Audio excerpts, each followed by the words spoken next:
Welcome back to one trade. So ఈ రోజు నుండి మనం ఫండమెంటల్ అనాలిసిస్ సిరీస్ వీడియోస్ కూడా మధ్యలో కవర్ చేసుకుంటా వెళ్దాం అన్నట్టు.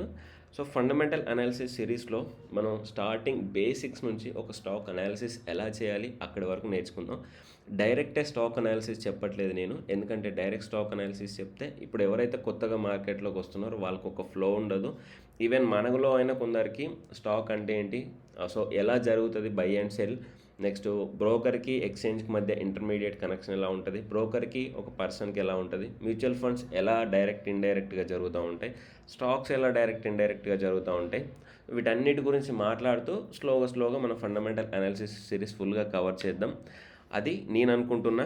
ఓకే, ఎందుకంటే మన ఛానల్ మోటోనే ఎవరైతే కొత్తగా బిగినర్స్ వస్తున్నారో వాళ్ళకి చిన్నగా అర్థం అవ్వాలి. నేను F&O చెప్పేసి నాకు లక్షలు సంపాదించుకునే వాళ్ళ కోసం నేను చెప్పట్లేదు. ఫ్యూచర్లో స్టడీస్ అండ్ స్లో గ్రోత్ నాలా ఎలా అయితే స్లోగా నేర్చుకుందాం, స్లోగా మనం ఒక వెల్త్ బిల్డ్ చేసుకుందాం అనే వాళ్ళ గురించి మాత్రమే మాట్లాడదాం అనుకుంటున్నా. ఓకే, ఇది మన channel. Welcome to one trade. Let's move to the video. So first, what are stocks, అసలు స్టాక్స్ అంటే ఏంటి అనే వాటి గురించి మనం ఈరోజు ఒకసారి మాట్లాడుకుందాం. అసలు వాట్ ఆర్ స్టాక్స్? డైలీ మనం ఏం చేస్తాం, ఒక స్టాక్ని కొంటాం అమ్ముతాం, ఒక స్టాక్ని కొనేస్తాం అమ్ముతాం, కానీ అసలు ఆ స్టాక్ని హోల్డ్ చేస్తే బెనిఫిట్స్ ఏంటి, హోల్డ్ చేయకపోతే బెనిఫిట్స్ ఏంటి, రిస్క్ ఏంటి అనే వాటి గురించి మనకు ఎక్కువ తెలియదు. దీంట్లో కొన్ని ఫ్యూ పాయింట్స్ మాట్లాడుకుందాం, ఫర్దర్ వీడియోస్లో ఇంకా డెప్త్గా మాట్లాడుకుందాం. సో ఫస్ట్ డెఫినేషన్, అసలు స్టాక్ అంటే ఏంటంటే, ఫర్ ఎగ్జాంపుల్ ఇది ఒక కంపెనీ అనుకోండి. ఈ యొక్క కంపెనీలో ఫర్ ఎగ్జాంపుల్ ఆ కంపెనీ యొక్క వర్త్ 1,00,000 షేర్స్ ఉన్నాయనుకోండి.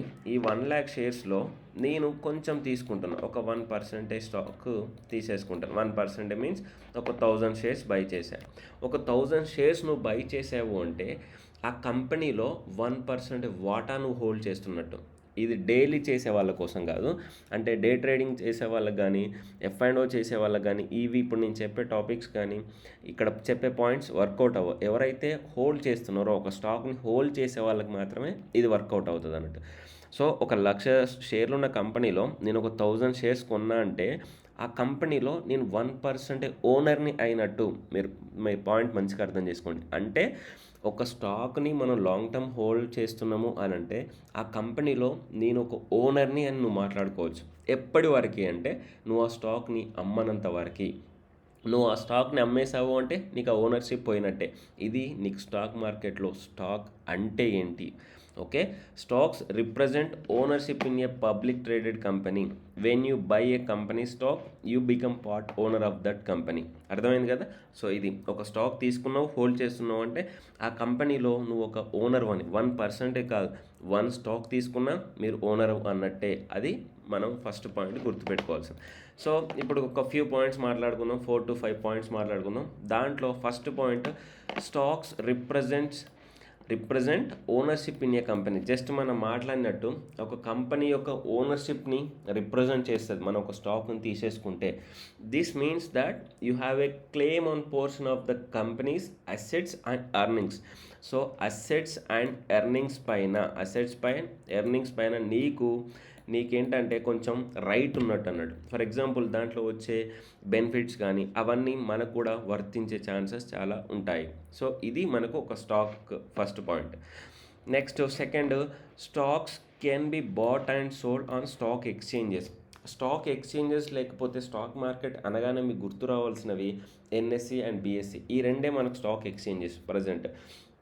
ఓకే, బ్రోకర్ వేరే, NSE BSE వేరే. సో మీకు అర్థమైంది కదా, broker is different, NSE BSE stock exchanges are different. When you buy a stock you are buying it from another investor.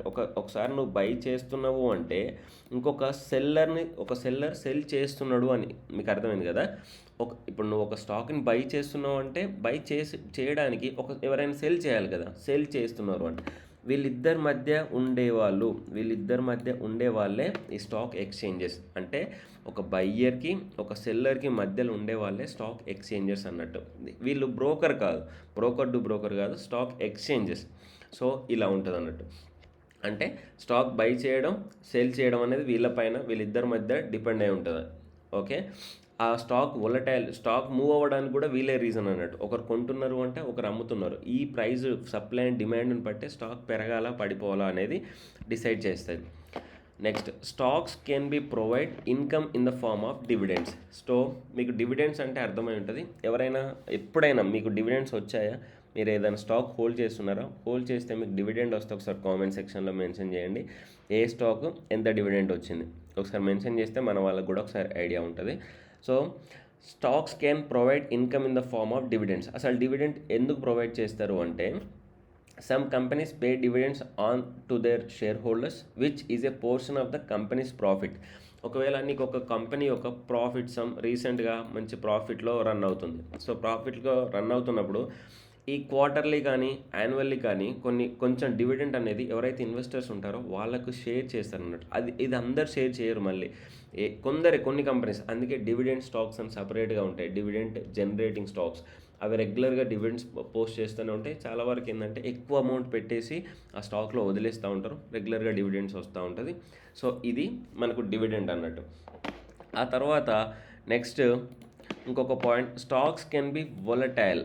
So stocks అనేది ఎందుకు volatile ఉంటాయి, stocks ఎందుకు ఫ్లక్చువేట్ అవుతావు, ఏ ఫ్యాక్టర్స్ బేస్ చేసుకొని ఫ్లక్చువేట్ అవుతుంది అనే వాటి గురించి మనం మాట్లాడితే, సో కొన్ని రీజన్స్ ఉంటాయి. ఫైనాన్షియల్ పర్ఫార్మెన్స్ బాగాలేనప్పుడు, లేకపోతే ఇండస్ట్రీ ట్రెండ్స్ అయినా, అండ్ ఓవరాల్ మార్కెట్ కండిషన్స్ అయినా, రెగ్యులర్గా ఎలక్షన్స్ జరుగుతున్నప్పుడైనా, లేకపోతే మనకు some bank meetings, fed meeting కానీ, మన ఆర్బీఐ మీటింగ్ ఇలాంటివి జరుగుతున్నప్పుడు స్టాక్ అనేది వొలటాలిటీగా ఎక్కువగా మూవ్ అవుతూ ఉంటుంది. సో ఇది మనకు స్టాక్లో ఉండే మూమెంట్ అన్నట్టు. అది ఎనీ కండిషన్స్. కొందరు ఏంటంటే ఊరికే కూడా ప్రాఫిట్ బుకింగ్ చేసేసుకొని సెల్ చేస్తూ ఉంటారు. రీసెంట్గా మార్కెట్ ఎలాంటి న్యూస్ లేకపోయినా మార్కెట్ పడతానే ఉంటుంది కదా. సో అలా ఉంటుంది అన్నట్టు.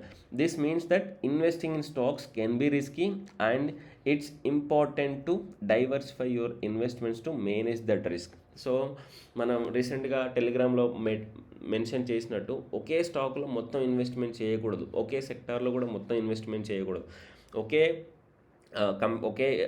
కంట్రీలో మొత్తం ఇన్వెస్ట్మెంట్ చేయకూడదు అన్నట్టు. సో మనం ఏంటంటే లేకపోతే ఒకే స్టాక్లో కానీ, మ్యూచువల్ ఫండ్స్ కానీ, బాండ్స్ కానీ, ఇలా డిఫరెంట్ టైప్స్ ఆఫ్ థింగ్స్ ఉంటాయి. వాటిలో ఒకే దాంట్లో ఇన్వెస్ట్మెంట్ చేయకూడదు. మనం మన పోర్ట్ఫోలియోని డైవర్సిఫై చేసుకోవాలి. అందులో కొంత పెడితే ఏంటంటే ఈ మార్కెట్ వొలటాలిటీని బట్టేసి మనకు ఆ అమౌంట్ అనేది అడ్జస్ట్ అవుతూ ఉంటుంది. అదొకటి మనం గుర్తుపెట్టుకోవాలి. Next, stocks can be good in a long term investment. So ఇంతసేపు మాట్లాడుకున్నాం, మరి ఇంతసేపు రిస్క్ అన్నో, ఇప్పుడేమో లాంగ్ టర్మ్ ఇన్వెస్ట్మెంట్ గుడ్ అంటున్నాం. అంటే అన్ని స్టాక్స్ గుడ్ కాదు, అన్ని స్టాక్స్ బ్యాడ్ కాదు. ₹1 ఉన్న స్టాకు 1000 రూపీస్ కంటే ఎక్కువ వెళ్ళిన డేస్ ఉన్నాయి. 1000 రూపీస్ ఉన్న స్టాకు ₹1 వచ్చిన డేస్ కూడా ఉన్నాయట. అలాంటి స్టాక్స్ కూడా నెక్స్ట్ వీకెండ్లో నేను లాంగ్ టర్మ్ ఇన్వెస్ట్మెంట్ అనేది లాంగ్ టర్మ్ ఇన్వెస్ట్మెంట్ వెల్త్ మాత్రమే క్రియేట్ చేయదు, వెల్త్ డిస్ట్రాయ్ కూడా చేస్తుంది కొన్ని స్టాక్స్ అనే వాటి గురించి మనం మాట్లాడుతాం. So stocks can be good long term investment. So despite the risk, investing in stocks can be a great way to build wealth over time. Historically, stocks have provided higher returns than other types of investments. నువ్వు ఎక్కడ investment చేసేసుకున్నా historically so stocks అనేవి ఎక్కువ returns provide చేశాయి అనే వాటి గురించి మాట్లాడుకుంటాం. ఎలా అయితే ప్రొవైడ్ చేశాయో కొన్ని స్టాక్స్ అలానే వెల్త్ కూడా డిస్ట్రాయింగ్ చేశాయి. ఈ పాయింట్ కూడా మీరు మైండ్లో పెట్టుకొని మనం ఇన్వెస్ట్మెంట్ చేయాలి. అందుకే అన్ని స్టాక్స్లో పెడితే వర్కౌట్ అవ్వదు.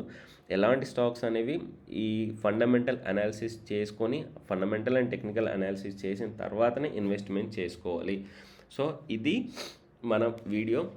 ఇప్పటి నుంచి మనం స్లోగా ఇలాంటి చిన్న చిన్న కాన్సెప్ట్స్ నేర్చుకుంటూ వెళ్దాం. మీకు కూడా ఓకే బాగానే ఉంది అనిపిస్తే కామెంట్ సెక్షన్లో మెన్షన్ చేయండి. మనం ఈ చిన్న చిన్న టాపిక్సే మనకు బిగ్ ఇంపాక్ట్ జరుగుతూ ఉంటాయి. Thank you. జై హింద్.